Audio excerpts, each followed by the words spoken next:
அனைவருக்கும் வணக்கம். என் பெயர் ஜெஃபினான்ஸ். நான் செகண்ட் ஸ்டாண்டர்ட் படிக்கிறேன். நான் ஒரு ஸ்டோரி சொல்ல போகிறேன். உங்களுக்கு ஸ்டோரியெல்லாம் பிடிக்கிற Matthew chapter 4 verses 1 to 11 and Luke chapter 4 verses 1 to 11 இருந்தே நான் கதையை சொல்ல போகிறேன். ஏசப்பா 3 சோதனைகள். ஏசப்பா ஞானசான எடுத்தப்பற அவங்க பாலைவனத்தை இருந்தாங்க. அப்போ அவங்க 40 நாளும் 40 பகலும் சாப்பிடாம இருந்தாங்க. ரொம்ப டயர்டாக இருந்துச்சு அவங்களுக்கு. அப்போ சாத்தான் யோசிச்சான், நம்ம 3 சோதனைகள் ஏசப்பாக்கு பண்ணணும் அப்படின்னு சொன்னான். யோசிச்சான். அப்போ அவன் ஃபர்ஸ்ட் சோதனைகள் என்ன பண்ணணும் அவங்க எல்லாருக்கும் தெரியுமா? கல்லா பெட்டா மாற்ற சொன்னான். அவன் கல்லா பெட்டா மாற்ற சொன்னான்.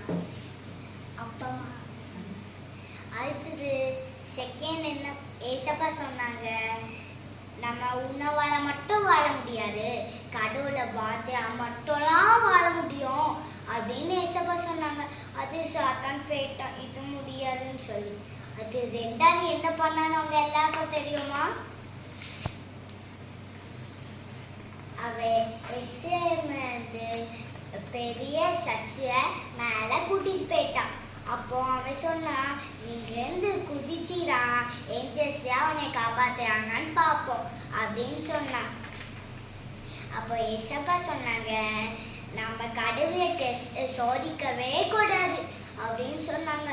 அது சாத்தான் இதான் நம்ம முடியவேன்னு சொல்லி போயிட்டான். அது மூணாவது என்ன பண்ணான்னு தெரியுமா? சாத்தான் அவன் பெரிய மலைக்கு கூட்டிட்டு போய் சொன்னான், நீ என்னை வணங்குறா, நீ என்னெல்லாம் பார்க்கிறோம் நான் உனக்கு கொடுப்பேன் அப்படின்னு சொன்னான். அது ஏசப்பா உங்களுக்கு என்ன சொன்னாங்கன்னு தெரியுமா? இங்கிருந்து போ சாத்தானே, நம்ம கடவுளை தவிர யாருமே வணங்க கூடாது அப்படின்னு சொல்லிட்டான். ஏசப்பா சொல்லிட்டாங்க. அப்போ வானதூதர்கள் வந்து ஏசப்பாக்கு பாதுகாத்து நல்லா சாப்பாடு கொடுத்தாங்க. மோர் ஆஃப் த ஸ்டோரி உங்களுக்கு என்னன்னு தெரியுமா? கடவுளுக்கும் நிறைய சோதனைகள் வரும், அதே மாதிரி நம்மளுக்கும் வரும். ஆனால் நம்ம சாத்தான் சொல் பற்றி கேட்கக்கூடாது. நம்ம ஏசப்பா பிள்ளைங்க வந்து நம்ம நல்லபடியாக கீழ்ப்படியணும். ஏசப்பா கீழ்ப்படியது, அப்போ அவனே போயிடுவான். நன்றி.